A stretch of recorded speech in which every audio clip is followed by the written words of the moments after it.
આ લગ્ન છે ને એ સ્ત્રી માટેનો એક પ્રકારનો સંન્યાસ છે. પછી સાધ્વી થાય.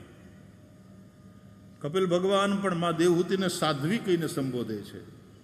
તયે તે સાધવ સાધ્વી સર્વસંગ વિવર્જિતા સંગસ્તે શ્વતતે પ્રાર્થ્ય સંગ દોષ હરાહિતે. સાધ્વી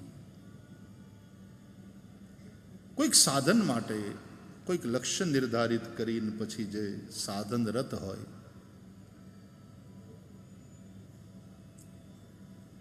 તો લગ્ન છે એ સ્ત્રી માટે સંન્યાસ છે એક પ્રકારનો. સંન્યાસ પછી જેમ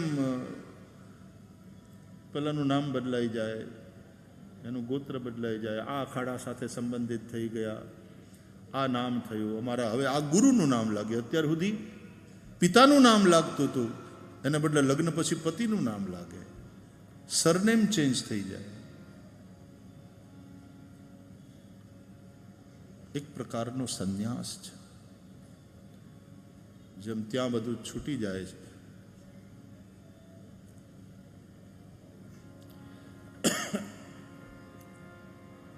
પણ સંસારથી પછી સંન્યાસી એ રીતે પોતાના પૂર્વાશ્રમને એ બધાથી દૂર રહે ને એનું સ્ત્રીને પિયરમાં જવાનું મન થાય. સ્વાભાવિક છે, કારણ કે એનું ભાર્યાત્વ સાસરે ગયું છે, એનું કન્યાત્વ એના પિતાને ત્યાં છે, એટલે અવારનવાર જાય, પિયરમાં જાય, જવાનું એને મન થાય.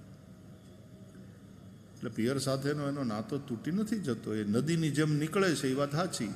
આમ નદી પાછી ના આવે એ વાત બરાબર, સાગરમાં સમાઈ જાય, પણ એનું મૂળ એ તો પર્વત સાથે જોડાયેલું છે. એનું મુખ ત્યાં છે, સમુદ્રમાં એ ભળી જાય છે.